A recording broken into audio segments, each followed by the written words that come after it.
Magandang araw mga bata! Nandito muli tayo sa panibagong video session ni Teacher Jen. Pero bago ang lahat, nakita nyo na ba ang kanyang post sa Facebook?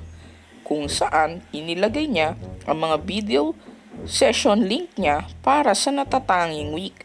At makakatulong ito sa inyong magiging mga module. Kaya, Ginoong Pikit, ano ang gagawin natin ngayong araw? Ngayong araw ay pupunta tayo sa Cartesian plane. Dahil ito ang ituturo sa atin ngayon ni Teacher Jen. Kung mapapansin ninyo, bago ang sasakyan namin kasi lilipad kami. Tara, subukan natin yung sasakyan natin. Let's set na yan. O sige, Ginong Pikit. Tara, ako dito ako sisilip. Ha, ako naman ito.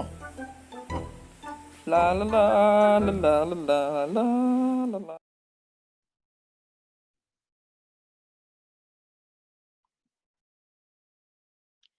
Okay, so maraming salamat sa pag-i-introduce sa akin palagi.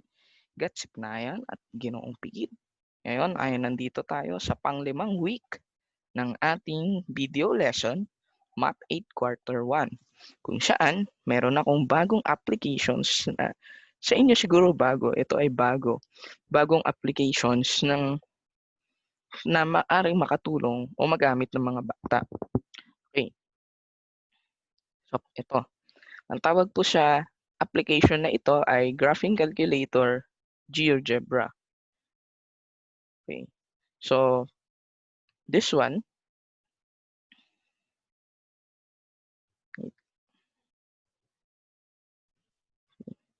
this application is meron para sa cellphone, meron din para sa desktop, at meron din para sa laptop. Okay. So, dito sa gilid, nandito yung gagawin natin. Meron tayong logo ng pang-calculator. May logo tayo para sa basic tools, yung mga kailangan natin. And then, meron tayong table of values. Okay. So, dito sa pinaka-corner, sa ilalim, meron dito parang keyboard. Pag pinindot mo to, parang keyboard na to, lalabas dito yung parang keyboard nga. Yung mga functions na kailangan, yung mga numbers. Yan. So, meron din dito ang mga symbols na kailangan natin. So, ngayon, bilang introduction sa ating lesson, ito pong nakikita ninyo na maraming grid. Ang tawag po dito ay Cartesian plane. Ang Cartesian plane po ay na-discover or inintroduce ni René Descartes. Yan. So, ano itsura ng Cartesian plane? So, ang Cartesian plane na ito ay rectangular. At ang rectangular Cartesian plane na ito ay mayroon pong center na 0. Ang tawag po sa center na ito ay origin. Okay? Ito naman, itong nakahigang number line na ito ay x-axis. Yung nakatayong number line, ang tawag po dyan ay y-axis. Ang Cartesian plane ay nahahati sa 4 na quadrant. Dito sa bandang kanan, dito ay quadrant 1. Bandang kaliwa ay quadrant 2. Sa ilalim, quadrant 3. At doon sa ilalim ng quadrant 1 ay quadrant 4. Okay. So, paano ba natin i-classify yung mga paano natin ipa-plot yung mga points dito? Okay, so ito pong Cartesian plane ay ginagamit bilang location ng points. Inaalam natin kung ano yung location ng mga points. Okay, so screenshot ko muna para mas maintindihan ng mga bata. Kasi susulatan ko siya eh. Kailangan kong screenshot kasi susulatan ko. Okay, so paste po natin. Ayan, nasama ako sa presentation. Anyway, medyo galit.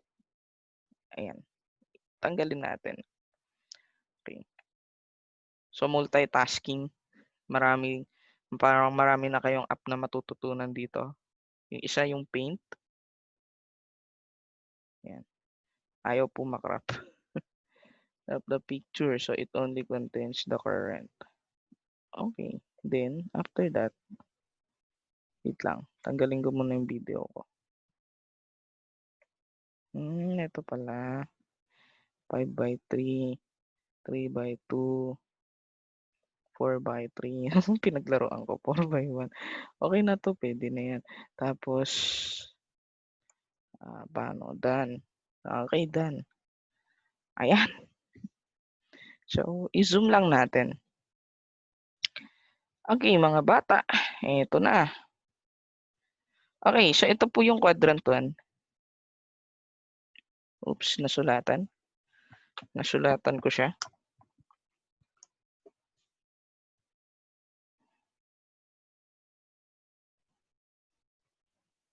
So, ito po yung quadrant 1. Ang quadrant 1 ay naglalaman ng mga points na positive, positive. Okay? Ano 'tong positive, positive? Ibig sabihin, ang points entry kasi natin ay XY. Ibig sabihin, positive si X, positive si Y. Okay? So, ang tawag natin dito kay X ay domain, ang tawag naman natin kay Y ay range. Si quadrant 2 naman, this would be negative and positive. Alam ko sa module ninyo, mga bata, meron pa siyang ibang pangalan. Okay? So, nakalagay doon kung ano yung kanyang iba pang pangalan. Ito naman ay origin, yung gitna. Ito yung binabanggit ko kanina, yung origin. Tapos, dito, quadrant 3. So, ito, negative x, positive y. Ito naman, quadrant 3, negative x, negative y, or negative and negative. This is quadrant 4. So, you have positive x, negative y. So, positive and negative. Yan. Quadrant 1, quadrant 4. Okay, sa umpisa nakakalito mag-trace. Mag-trace ng graph. Pero masasanay ka rin. Okay, so ang kailangan mo nyo lang gawin mga bata is maging familiar doon sa sa signs, tsaka maging familiar kung ano yung x, ano yung y. So yung x, yung mga number na nandito nakahiga, tapos yung mga number na nasa horizontal, that is y.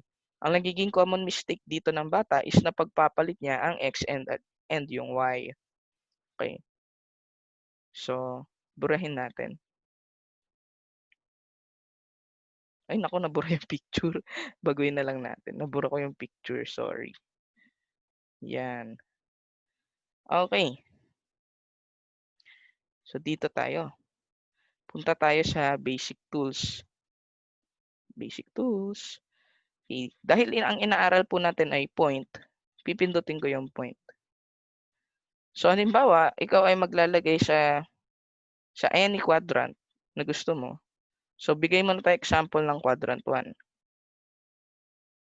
Yan. So, napapansin nyo, nung pinindot ko yung A, kahit sa anong point sa quadrant 1, kusa siyang lumabas, point A. So, ibig sabihin, pag ang lumabas ay A, ibig sabihin, yan yung unang point na tinrace mo. Okay, so ito yung location niya, 4, 3. Napansin nyo, parehas positive. So, nasan dito si 4? Si 4 ay nasa number line ni X. Kung mapapansin nyo, nakatapat yan. 4. Then, nandito si 3. Yan, ito yung 3. So, i-trace natin yung line. Gawa tayo ng line. I-trace natin para nakikita ninyo. Ito na lang pen. Okay, may pen pala dito. Ngayon ko lang na. Yan. Yan. So, ito po yung 4. Sorry, hindi tabingi. Ito yung 3.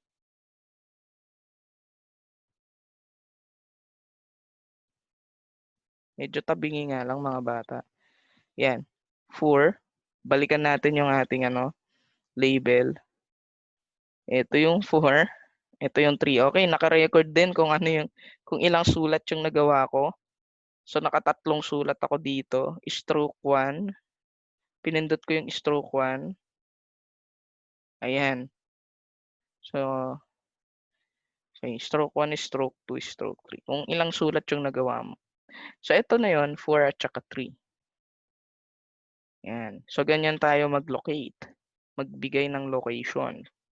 Next. Point uli.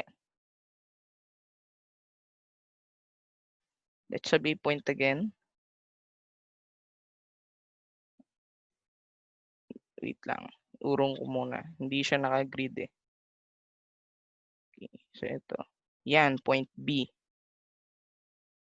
So, napansin nyo, point B is negative 6, 2. Negative 6 sa x-axis, positive 2 sa y-axis. O, i-locate natin. Freehand function. Hindi, ito pen tayo, pen. Okay, pen. So, this is negative 6. And this is positive 2. Ayan. So, susundan nyo lang po yung linya, negative 6, positive 2. So, yan. Tapos, another line, ano ulit tayo? Point. Tapos, makikita mo, ano kaya location nito? Hindi ko muna i-reveal, ano kaya location nito? Alamin natin yung location muna. So, you have now, from x, sa x tayo mag-uumpisa. Kasi yun po ang unang entry. So, negative 4. Susundan nyo lang po yung grid, negative 3. So, negative 4 una, sunod negative 3. So, negative 4, negative 3. Tingnan natin kung tama. Okay, correct. Correct naman. Okay. Then, point. Ayan. Dog. Point D. Anong location ni point D? X muna. Ito, 3. Negative 3. Hindi ko siya kasi naisakto. Naka-decimal point siya kasi malapit. Okay, so kapag hindi po tayo, yung point po ay hindi sumasakto dun sa kanto ng mga grid, ito po yung lumalabas, naka-decimal siya kasi hindi po siya sumasakto sa kanto. Kung halimbawa malapit dun sa kanto ng grid, naka-decimal siya. So approximately yun yung measure. Sige, so gawin nating sakto. Yan, hindi ko nagawang sakto. So ang kagandahan nitong GeoGebra, ibinibigay niya yung eksaktong location nung point. Sa graph kasi, pag tayo ay nag-graph, minsan pag hindi mo na isasakto sa graphing paper, nilalakihan mo yung shade. So, halimbawa kung maliit ka lang mag-point, maliit ka lang magtuldok, pero dahil hindi sumakto sa graphing paper, ano ginagawa mo? Lalakihan mo yung shade niya para lang sumakto siya. So dito sa GeoGebra, hindi mo magagawa yung ganong klase ng trick. Anyway, ginawa ko yun when I was in high school. Pag hindi sumasakto yung mga points ko, ay hindi siya sumasakto dun sa grid, ginagawa ko, sinusobrahan ko. Nilalakihan ko yung point. So kay GeoGebra, i-approximate niya. Yan. Ibig sabihin, ibibigay niya yung 2 decimal places location. Yan. So ito yung natin. Tingnan natin kung sakto na siya. Ayan na, 4, negative 4. Ibig sabihin, nakasakto dito sa kanto ng grid natin. Yan. So, ganyan po tayo maglagay ng locations. Okay, last two examples. Last two examples. Paano kung ang location mo ay nandito? F. So, kapag wala siya sa grid, ibig sabihin, yung X natin, wala tayong X entry, 0. Kasi nakatapat ka sa 0 eh. So, 0 yung X, yung Y entry natin is 4 kasi tumapak ka dun sa Y-axis. So, ibig sabihin, ang location nito is Y-axis. Y. Wala. Hindi nagsusulat. Sorry. So, ito yun. Ayan na, point Y-axis. Yan pala nilagay niya. So, your point is on Y-axis. Yan, kasi dun ka nakaapak. Okay, next. Okay. So, ito. Ayan. Okay, so your point is in x-axis, sasabihin niya sa'yo. Kasi nasa x-axis ka, yung x entry mo ay -8, wala ka lang, nasa 0 ka nakaapak sa y. Kasi hindi ka umangat, hindi ka, So ito, parang ito, pag nasa grid yung iyong point, ibig sabihin, merong pag-angat, merong run within sa axis natin. Ayan, katulad na ito.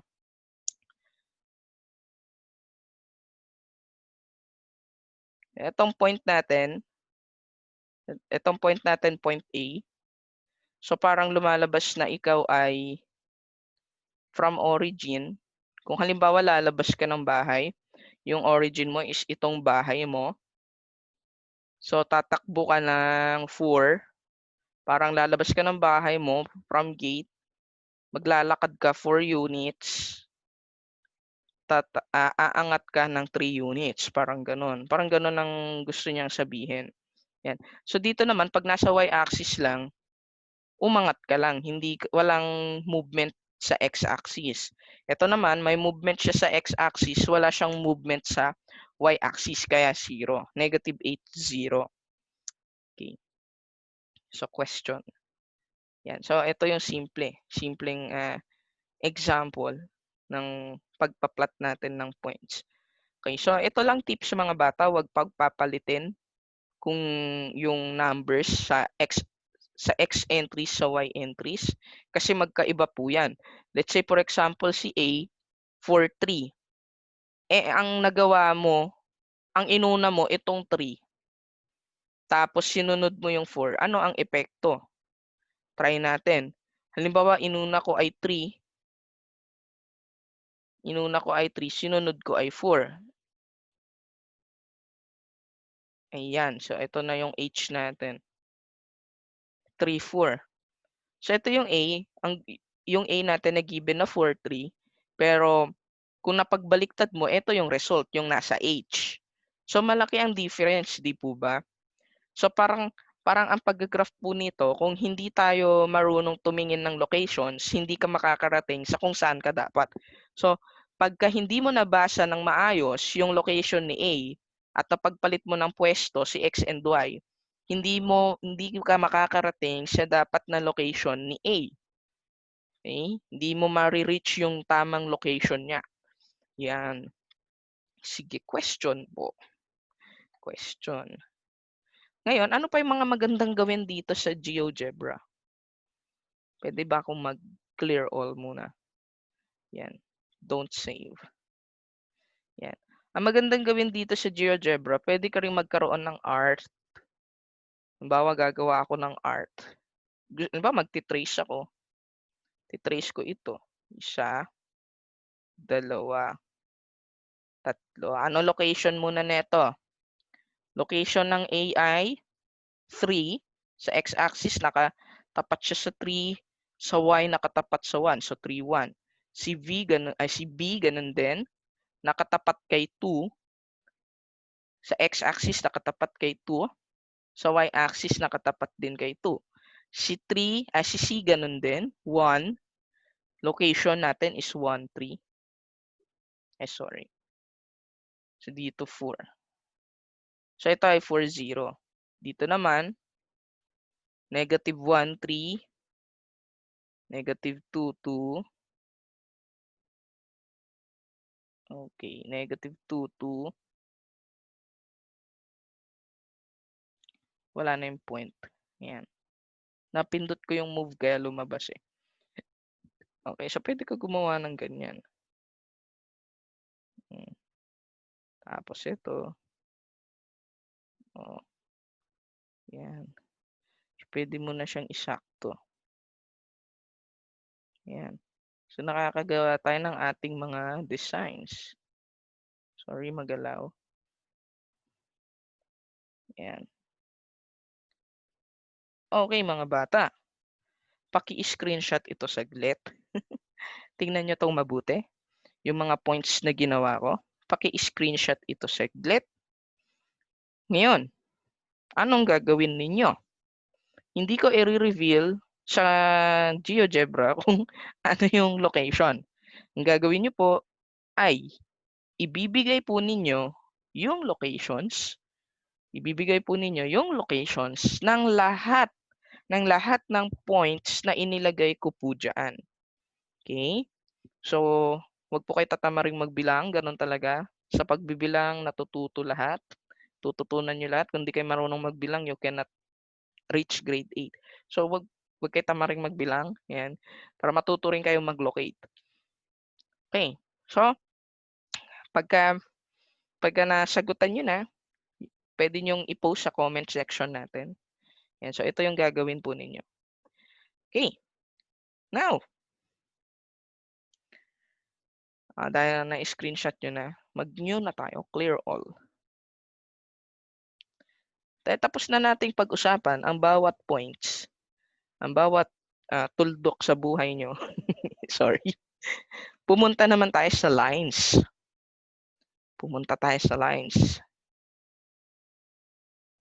Paano ba nabubuo ang linya? Recall lang natin. Alam ko na ituro na ito sa inyo. Let's say for example, meron ako ditong ito. Meron ako ditong isang point. Paano kaya magkakaroon ng linya magmula sa isang point? Okay. Kung i-review natin, ang linya ay nangangailangan ng isa pang point para magkaroon ng isang linya. So, gawin natin. Linya. Hanapin natin ang line. Tapos na tayo sa point. Tapos na natin pag-usapan ng mga points. So, dito tayo sa line. Okay.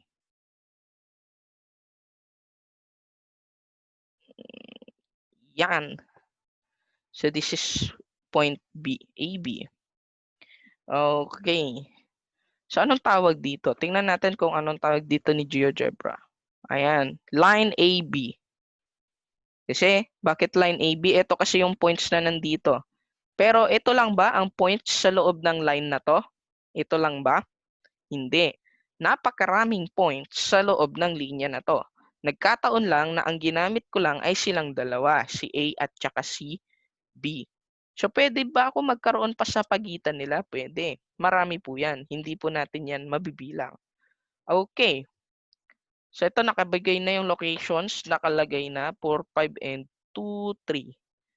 Okay. So, ngayon, this is another topic. Bukod dun sa sinabi ko kanina, this is another topic that talks about linear equations. Okay. So, ano ba ibig sabihin ng linear equations? Sinabi nating linear equations, wala tayong ibang pag-uusapan kundi mga linya lamang. Okay. So, linear equations, paano ba malalaman na ito ay linear equations? Okay. So, ito ay linear equations in two variables na ito. In two variables, sorry, hindi ko naman na-mention earlier. Ito ay linear equations in two variables kasi po, ang linya natin, kung mapapansin nyo, ang linya natin ay nakahalang, kasi meron po tayong x entry at saka y entry. Okay. Hindi katulad nung ikaw ay grade 7, isang variable lang ang ginagamit nyo. Paano yon? Pakita ko muna. Yan. So, point. Yan. So, kung meron kang point dyan, wait lang. At tanggalin ko muna yung point. Kung naalala mo, nung ikaw ay grade 7, pag nagsosolve kayo, you will always come out with x equals 2. Halimbawa, meron kang yan, meron na kayong sinosolve, di ba, na linear equations. So, you always come out with x equals 2. Halimbawa, kung yan yung nakuha mong solution, x equals 4, x equals 5, x equals -4, and so on. So, ano itsura ng linya pag ginraph? So, ang itsura ng linya, ito, nakatayo. Kung hindi yan nakatayo, gamit tayo isa. Y equals 3. Pagka Y yung gustong gamitin ng teacher mo, pagsawa na siya sa X niya, ay sa X na variable, gagamitin natin is yung Y naman. So, pag yung Y naman ang ginamit natin, ito yung itsura ng graph. Nakahiga. Okay. So, yan yung linear equations last year, nung kayo ay grade 7. Ngayon, dahil grade 8 na kayo, magkasama na sila, si X and Y. So, kung mapapansin nyo sa label natin, sa label ng linya, meron siyang pangalan dito. Sa AB, line AB, pag pinindot ko tong si line AB, meron siyang pangalan, Y equals X plus 1. Ito yung pangalan ng linya natin. Hindi katulad nung kayo ay grade 7, ganito lang siya kasimple. X equals 2, Y equals 3. Ganun lang, nakahalang, nakatayo, yan. Ganun lang yung linya. Ngayon, iba na, nakapaslant na, pa-diagonal na. Okay. Kasi dalawang entry na gamit natin. So, paano nyo malalaman na ito ay linear equation? Ito ay linear equation kapag ang highest degree niya po ay 1 lang. Pag ang exponent ng variables natin lahat ay 1, that is linear equation. Pag meron po dyan naging 2, hindi na siya linear. Pag isa sa kanila naging 2, naging 3, naging 4, hindi na po linear yon. Dapat, both variable x and y, kung tingnan nyo dito sa name, both variable x and y, isa ang exponent. So, ibig po sabihin nito, ito ay linear equations. Okay. So, malinaw. Malinaw ba yun, mga bata? Yan.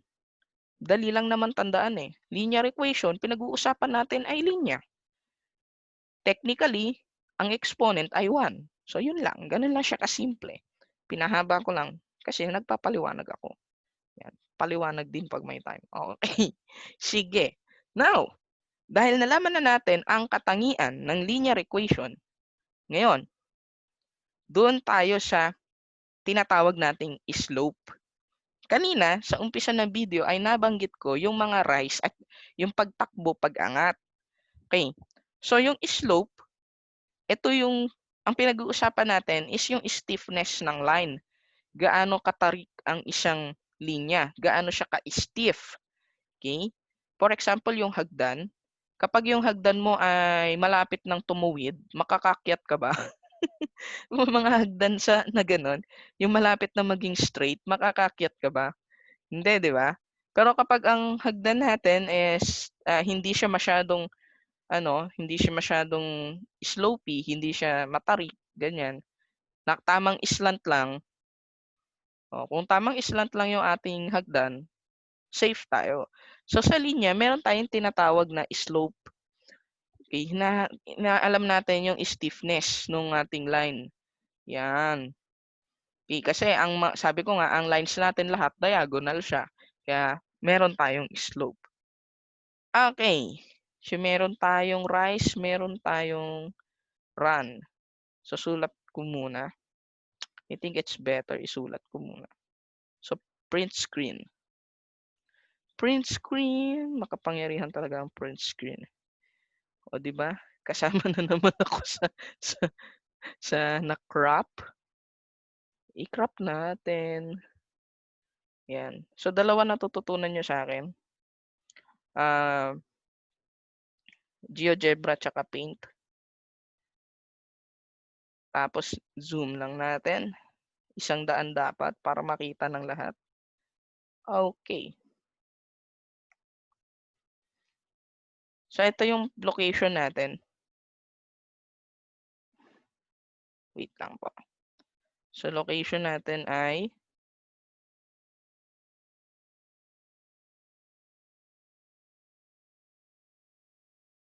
four five. Ayaw niya sumulat to. Wait lang. 4. Wait lang po ah. Ayaw niya sumulat. Ayan, 4-5. Okay, medyo galit yung aking pen. Maaga kasi ako nag-video shoot. Natutulog pa yung pen ko. So, 2, 3. Yan. So, hanapin natin, ipakita ko muna yung definition ng slope. So, the slope is the ratio of rise to run. Hindi po yung kanin ha. Kasi sabi ng mga bata, ma'am sabi mo ratio of rise to run. Ibig sabihin ba ma'am, eat and run yan kasi merong rise. Oh, naalala ko lang po yung joke na yun last year. Actually, nakakamiss na nga magturo sa harap ng mga bata. Nakakamiss na kasi sila. Okay. Anyway, so rise over run, ito po. So anong dito yung rise? Obviously, ang rise dito ay sa pamumuno ni y-axis. Siya po yung rise dyan.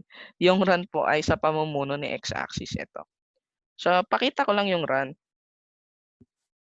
Para makuha nyo po yung slope, magmula po dito sa dalawang point na ito, hahanapin nyo po yung right triangle. Magra-right triangle po tayo. Ito yun. Yan. Diyan natin bibilangin ang rise at run. Pag nakabuo tayo ng right triangle, na sumasakto sa grid. Dapat sumasakto po siya sa grid. Ito po, oh. Yan. So, ang rise natin dito ay 1 and, ang run muna. Ang run natin ay 1 and 2. So, ito ay 2 units. Ang rise natin ay dalawa rin, 2 units. Kasi from here, isa, dalawa. Red na lang. So, dito, isa, dalawa. So, 2. Sa taas naman, isa, dalawa. So, still we have 2 units. Okay. So, ang rise natin ay 2 over 2. So, that is ilan? 2 over 2. So, 2 divided by 2. So, ang slope natin ay 1. Okay, 1. So, ang slope mo ay 1. Okay. Now, meron pang ibang way sa pagkuha ng slope. Sa pagkuha naman ng slope, meron tayong formula na y sub 2 minus y sub 1 all over x sub 2 minus x sub 1. So, y sub 2 minus y sub 1, you have 5 minus 3. Oo nga pala. Teacher, nasaan yung y sub 2, y sub 1? Kung si ma'am kasi nagsusolve na agad eh. Hindi pa niya na-explain. Okay. Ito yung points natin mga bata. 2, 3, 4, 5. I-label natin x sub 1, y sub 1, x sub 2, y sub 2. So, ano mangyayari? Y sub 2 natin ay 5. Y sub 1 ay 3. Ibig sabihin yung y entry yan.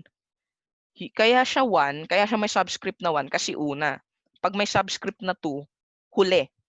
Okay, so x sub 1, y sub 1, x sub 2, y sub 2. Okay, so 5 minus 3 yan. 5 minus 3. Then, susunod, x entry po natin, x sub 2, this is x. X sub 2 is 4. X sub 1 is 2. So, 4 minus 2. So, ganun pa rin ang lalabas. 5 minus 3, 2. 4 minus 2, 2. 2 over 2. Okay, ganun pa rin, 1. So, ang slope natin ay 1. Okay. May tanong ba doon, mga bata? May katanungan ba, mga bata? Kung wala, mag-proceed tayo sa susunod. Okay, so maraming way para makuha ang slope. Yung una, pwede ninyong i-graph, bilangin. Pwede kayo magbilang. Pangalawa, pwede tayo mag-compute. Okay. Now, mag-compute muna tayo. Tayo sa pangalawa. Paano kung ang point mo ay negative 3, 4, and 6, at saka negative 2. So, kung mapapansin nyo, magkaibang siya, magkaibang quadrant yung lalagyan niya. Ito ay quadrant 2. Ito ay nasa quadrant 4. Tama? Kasi negative, positive eh. Tapos positive, negative. So, quadrant 4 siya. So, pag ginraph mo to, 1, 2, 3, negative 3. 1, 2, 3, 4. So, nandito. Ito naman, 6. So, pwede nating i-shortcut yung label nito. Pwede mong lagay dito yung 6. Tapos, negative 1, negative 2. Yan. So, ganyan yung itsura pag ginraph po natin. Yan. Okay. So, ano yung steepness ng line? So, pag nag-GeoGebra kayo, pwede nyong bilangin na lang. Mamaya gawin natin.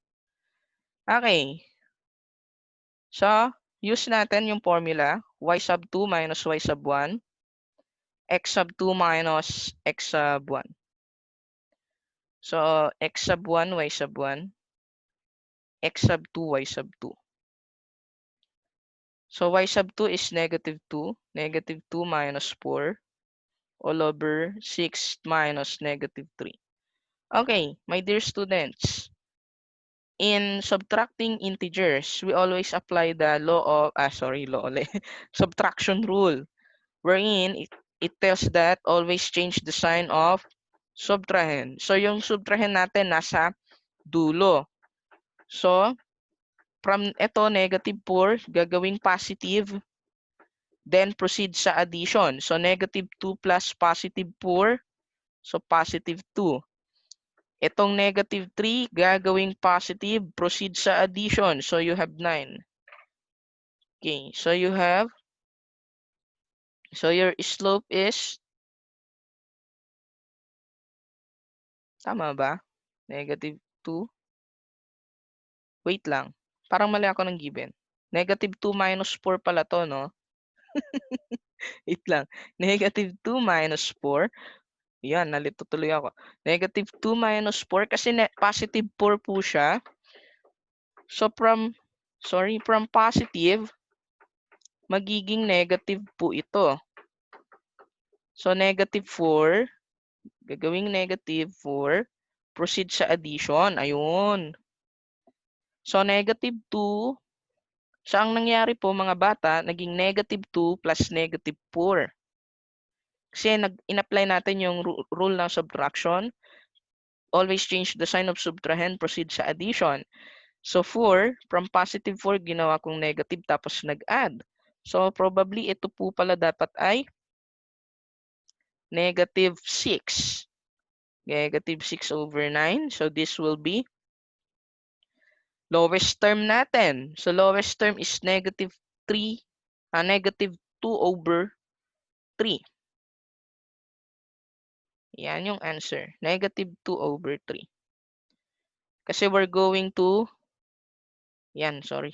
we're going to get the lowest term. Ayan. So, naglaro na po yung pen ko. Okay. Now, let's proceed sa GeoGebra. Negative 3. Negative 3 at saka 4. I think we have to delete this one. Negative 3, negative 3, positive 4. Then you have 6, negative 2. Bibilangin natin, mga bata. Yan. Bibilangin natin. So, sakto lang. Ay, ano nangyari? Tama na. Tama na. Ayoko na. Ang daming linya. Wait lang po ah. Ayan. Tuburin natin to. Yan, ayun. Delete lang po pag gusto nyo magbura. Okay. Tingnan natin. Ayan. So, may pangalan na yung linya. Sa mga susunod na lesson, mapag-aaralan natin paano natin aaralin ng linya. Okay. Tingnan nyo na ito.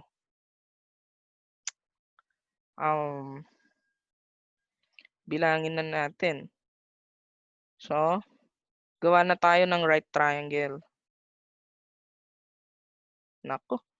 Sorry, ang pangit ng linya ko.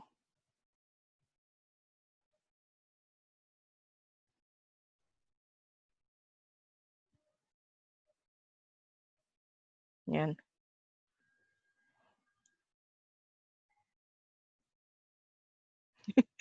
Okay. Sorry, ang pangit. Paano kaya gagawin ko dito? Hindi ko makontrol. Hindi ko siya makontrol. Alam ko na.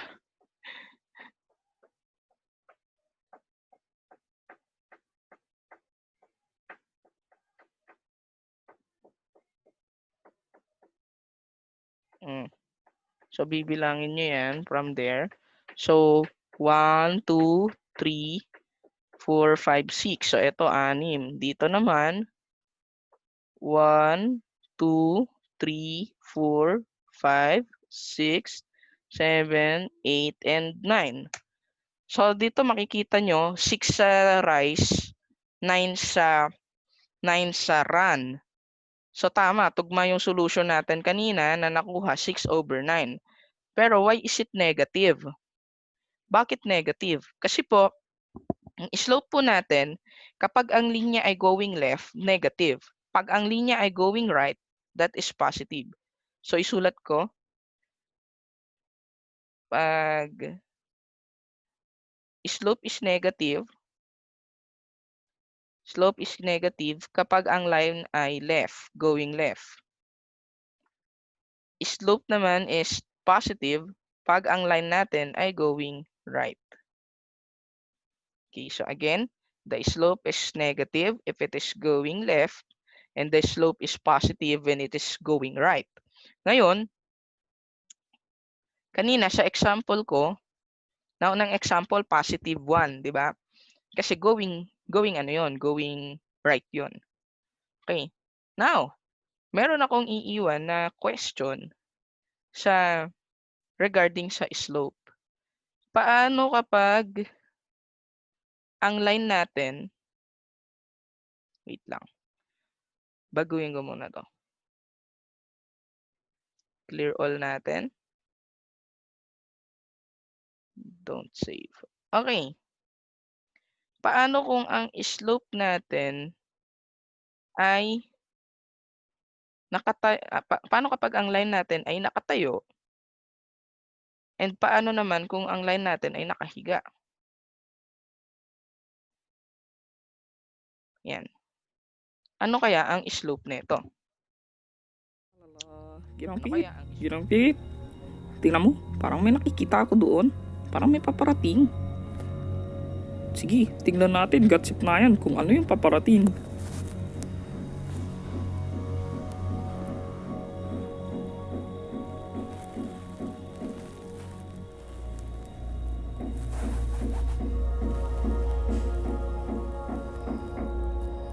Magandang umaga. Ako nga pala si Christian.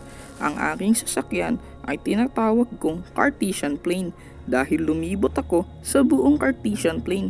Galing nga pala ako sa quadrant 4 katatapos ko lang maglibot. Napansin ko kasi na may mga pinalipad kayo. Ano ang laman nun? Ay, magandang umaga rin, Kapitan Christian. Ako po nga pala si Ginong Pikit at ang kasama ko ay si Gatsip na yan. Ang mga yun ay modules.